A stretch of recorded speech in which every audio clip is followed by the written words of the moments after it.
My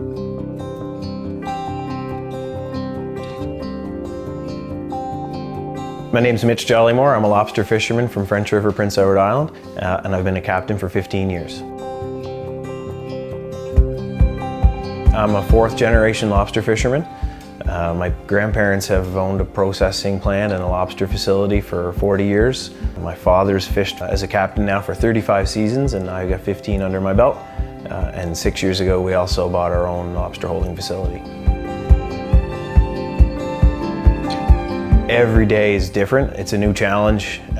15 years and 50 days a season means I've sailed out of the harbor over 750 times, and every morning's been different, whether it's the weather, the tide, the catch. You know, every day is a new challenge, and that's one of the most exciting parts about being a lobster fisherman, is having to think on your feet and be ready to adapt to anything or whatever's thrown at you.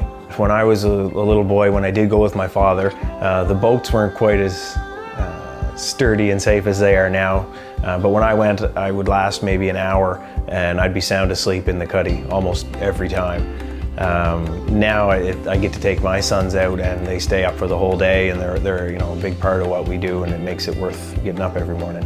I remember when we were their age, when we came home with the processing plant there, you would get a chance to chew on lobster legs when you're walking through the plant on your way back up the hill, and we could walk from the boat right back to our house in a couple minutes, so it was really special.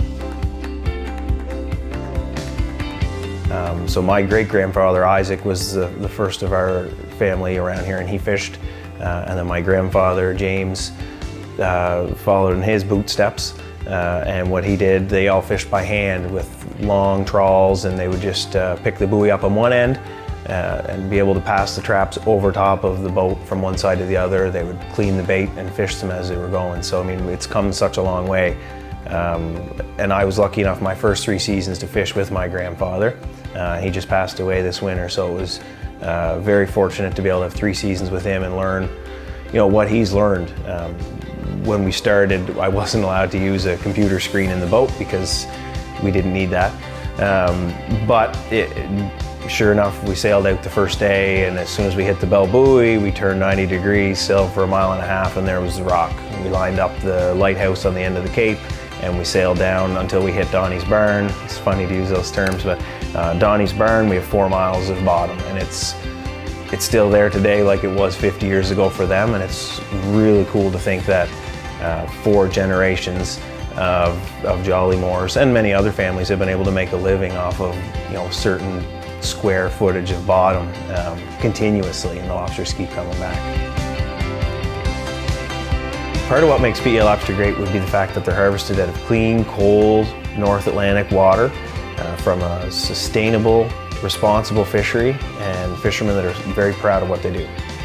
It's important, no matter what you do for a living, to take pride in your job. A lot of people before us have worked so hard in this industry to make it relevant and to put lobster in the market where it is now. So it's important for us as fishermen to take pride in that too. We all work hard to make sure that it's the best possible product that we can, that ends up on the plate of everyone around the world. And that's something that maybe 20 years ago wasn't possible to think, that our lobster was going to end up on a plate or for sale online in China. So many people have put so much effort into it that it's important that every day we go out there, we do our best to bring back the best possible lobster we can.